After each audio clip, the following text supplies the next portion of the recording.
Gold and silver spot prices experienced declines this week as rumors of progress in U.S. trade negotiations with key partners like Japan and the European Union apparently led to price sell-offs to close the week. President Trump and the Fiat Federal Reserve Chairman Jerome Powell also had a tour of the new Federal Reserve building constructions that led to this awkward, short press conference. Well, thank you very much. We're looking at the construction, and we're with the chairman, as you know. Chairman, come on over. And we're just taking a look at what's happening. It's a tough construction job. They're building basements where they didn't exist or expanding them, and a lot of very expensive work. There's no question about it. And Tim has been with me for a long time, and you're in charge of the committee. Indeed. One of the reasons why we wanted to see it was the overruns of the expenses. We wanted to figure out why. Yeah. So we're taking a look, and it looks like it's about 3.1 billion. It went up a little bit, or a lot. So the 2.7 is now 3.1. I'm not aware of that. Yeah, it just came out. Yeah, I haven't heard that from anybody at the Fed. Yeah, it just came out. Our notes had it about 3.1 as well. 3.1. 3.2. This came from us? Yes. I don't know who does that. You're including the Martin renovation. You just added. That's our entire capital plan. Yeah, you just added in a third building. Is what that is. That's a third building, Well, including no, the but Martin building. it's a building that's being built. No, it was built 5 years ago. We finished Martin 5 years ago. It's part of the overall work. But it's So, not new. So we're going to take a look. We're going to see what's happening, and it's got a long way. Do you expect any more additional cost overruns? Don't expect them. We're ready for them, but we have a little bit of a reserve that we may use. But no, we don't. We expect to be finished in 2027. We're well along, as you can see. Nice to take these off every once in a while when we're not under too much danger. So, any questions? Mr. President, does the issue give you any? As a real estate developer, what would you do with a project manager who would be over budget? Generally speaking, what would I do? I'd fire them. Do you think this issue, Mr. President, using COLAs to do that? Well, I'm here just really with the chairman. He's showing us around, showing us the work. And so I don't want to get that. I don't want to be personal. I just would like to see it get finished. And in many ways, it's too bad it started. But it did start. And it's been under construction for a long time. It's going to be a real long time because it looks like it's got a long way to go. Yes, sir. So. President, are there things the chairman can say to you today that would make you back off some of the earlier criticism? Well, I'd love him to lower interest rates. But other than that, what can I tell you?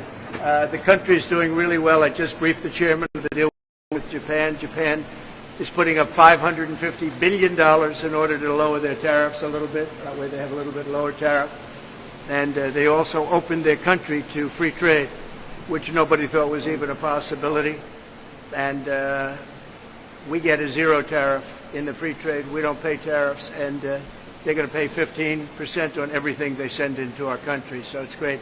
But they put up, as you could call it, seed money. Let's call it seed money. You could call it anything you want, but it's a total of $550 billion.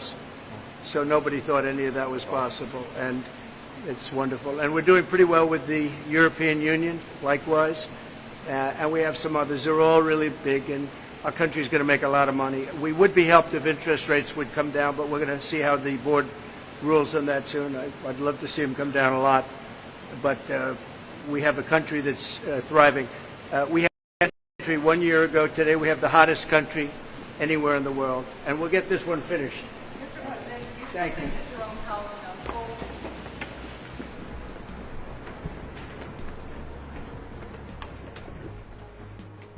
Let's cut through these short-term policy pumps and keep our eye on the long-term trend, shall we? The ongoing devaluation of fiat currencies around the world versus bullion continues in some of the best charts I saw this week. In the center is the fiat US dollar since 1971 versus gold bullion ongoing, having to date lost over negative 99% of its gold buying power over the last 54 years.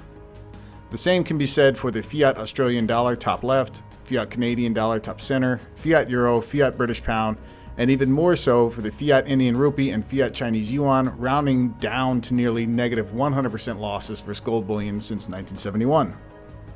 The lone two slower stragglers here are the top right, which is the Fiat Swiss franc, having lost negative 94% to gold to date, and the bottom right chart, the Fiat Japanese yen, down now negative 97% to gold since 1971. Every one of these, by design, is headed to negative 100% losses to gold bullion, and that is because of the inherent design of fiat currencies. The story of these 9 data sets of major fiat currencies versus silver bullion since 1971 is similar in trend, but a little bit slower behind. Following gold's lead, they're headed all toward negative 100% in time. For instance, the silver price began 1971 in the United States priced at $1.65 an ounce, so we basically have to see a future price for silver bullion at $165 an ounce before we can declare that the fiat US dollar has lost negative 99% of its buying power versus silver bullion, as it already has done so versus gold bullion to date. Again, the largest two laggard outliers on this 9 fiat currencies around the world versus silver bullion charts remain Switzerland top right and Japan bottom right. Both their respective blue and red lines will be diverging further away from one another as time proceeds, akin to gold charts of theirs respectively to date. Now that the internal US fiat dollar M2 currency supply has hit a new record high this past week, we got President Trump talking about new stimulus checks for citizens of a certain income level, aka the masses. President, with all of that revenue coming in tens and tens of billions of dollars, do you think there's the possibility of a rebate to the American public in terms of all of that money? We're thinking about that, actually. We have so much money coming in. We're thinking about a little rebate, but the big thing we want to do is pay down debt. But we're thinking about a rebate. That's a very good question. You just made a lot of news. We're thinking about a rebate because we have so much money coming in from tariffs that a little rebate for people of a certain income level might be very nice. Of course, the Trump administration wants a weaker relative fiat US dollar relative to other fiat currencies around the world. That is their policy, and that's what they've been getting. A near record low pace thus far this year, down over negative 10%. The lone larger lower outlier on this chart was the worst start on it, began in the year 1973. It just so happens that the closest analog or match of silver's current price action and percentage gains since gold's price breakout to begin 2024, when we look back, it starts in 1972 and it goes into 1973, with gold breaking out and then silver following in a frenetic fashion. This chart is by Jordan Roy Bryan of thedailygold.com, and it's startling if silver's past performance rhymes with its future. The black line arrow is where we were at early this week compared to the light blue line from the 1972 to 1973 run. These past silver price analogs, after gold has broken out and led, they all suggest that silver will be making a run towards 50 an ounce and beyond in this not too distant future, be it later this year, next year, 2026, or even later, what have you. As bullion bull markets past and present, it's always simply gold leads, and then silver eventually follows, often in a frenzied fashion to the upside later on. We'll be right back with more bullion-related news on the week. Hello, this is James Anderson on behalf of SD Bullion. Smash the like button if you enjoy these bullion market updates. And be sure to visit sdbullion.com/sweepstakes to enter our free 500-ounce silver coin giveaway. The worst day on Wall Street since the crash of 1987. We're now down 43%. This could be the most serious recession in decades. Protect your retirement with gold and silver IRAs. Learn more at sdbullion.com/IRA.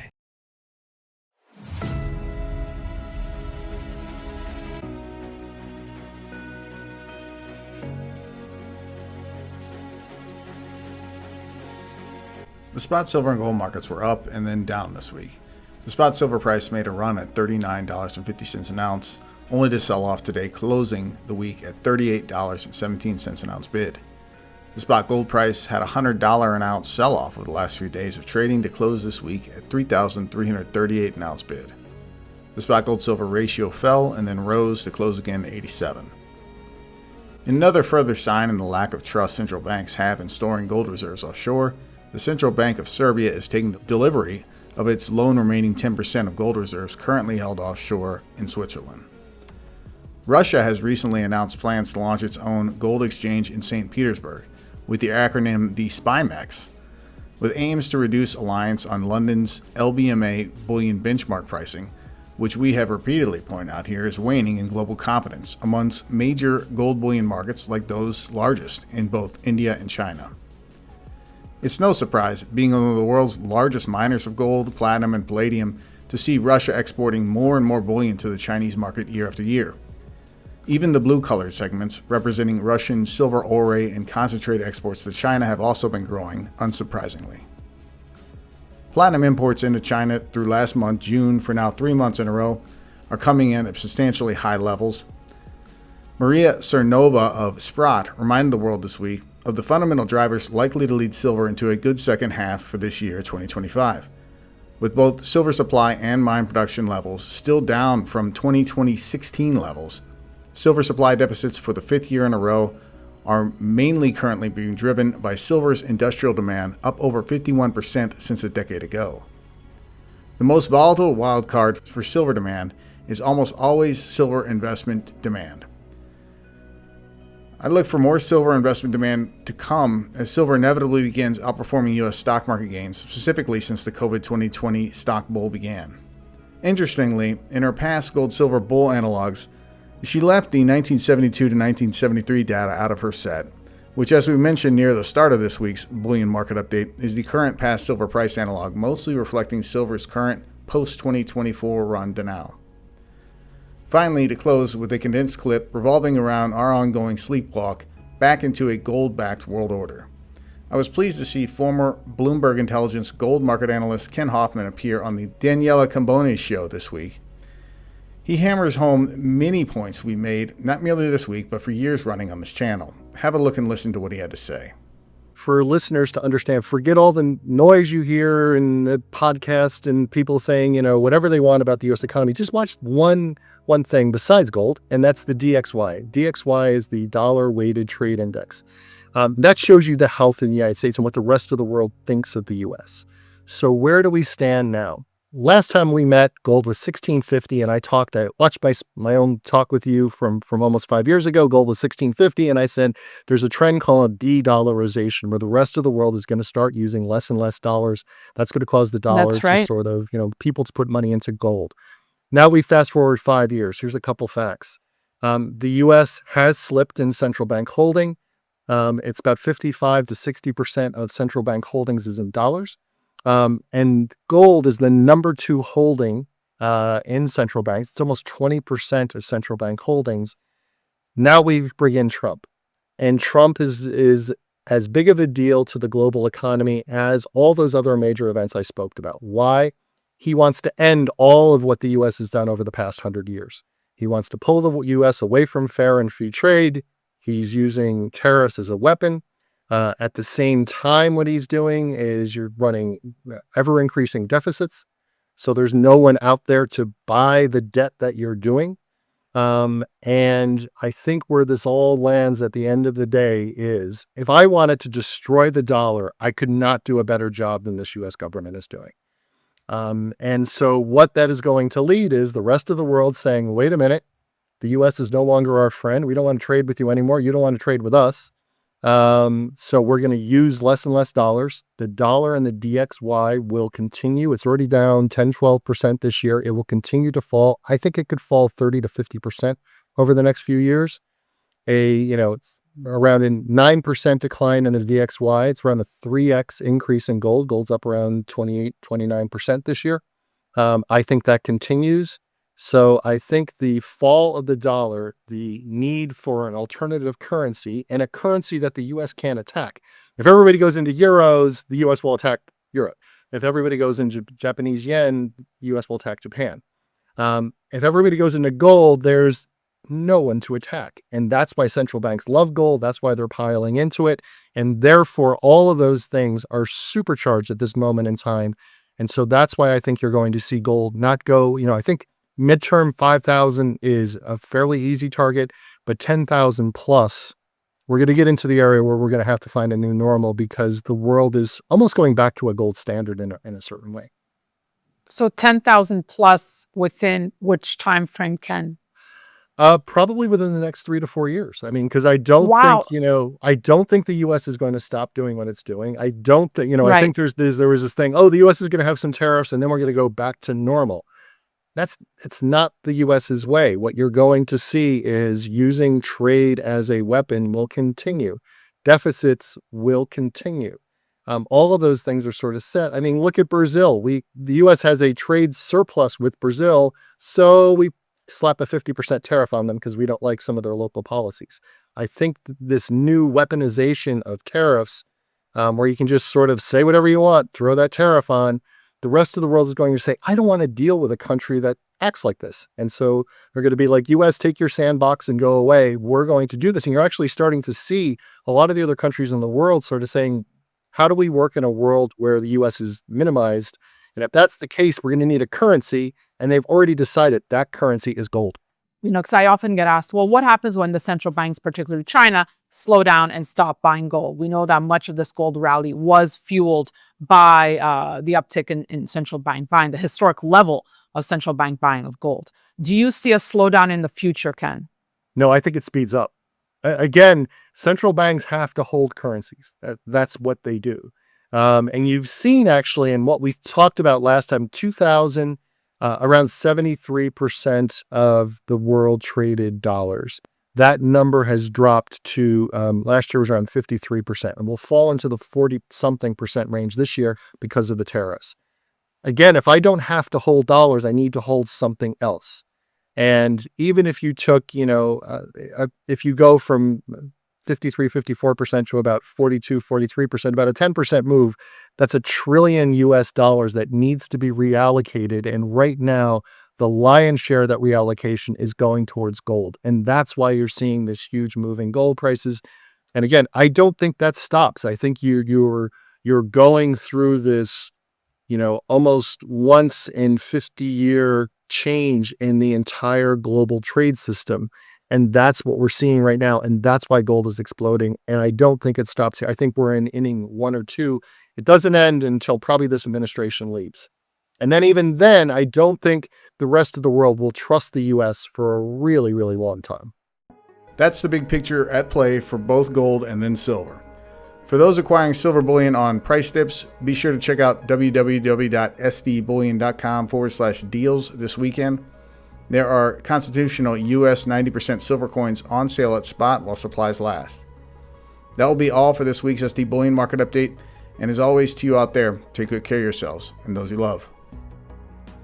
If you enjoyed this video, hit the like button and share it with those you love. Subscribe to our channel and hit that alert button so you know when we publish new bullion market updates.